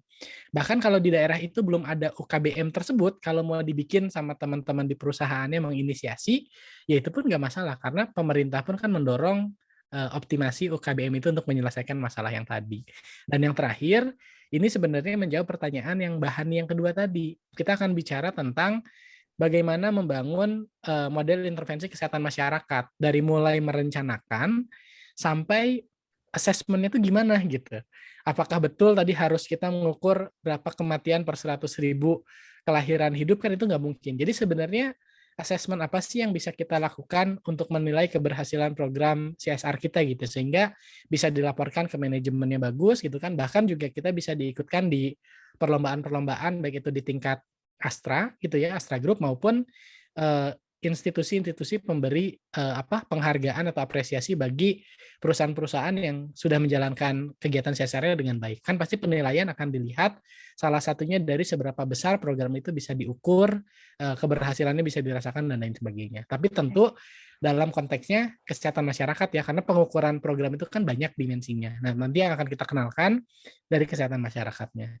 Itu aja sih Mbak Raya. Jadi ya sampai ketemu lagi di 2 pertemuan lainnya lah insya Allah ya. Ya, semoga berarti kita tahun bisa 2022 nanti kita ketemu lagi ya dokter ya. Ya, insya Allah Mbak Meta ya. 2022 1 tahun lagi ya Mbak ya. Iya 1 tahun lagi. Oke, ya terima kasih Dokter Dani. Bapak Ibu semoga kita bisa bertemu lagi pada pertemuan kegiatan selanjutnya dan semoga kita bisa bergerak bersama untuk mengatasi itu isu-isu permasalahan kesehatan di masyarakat.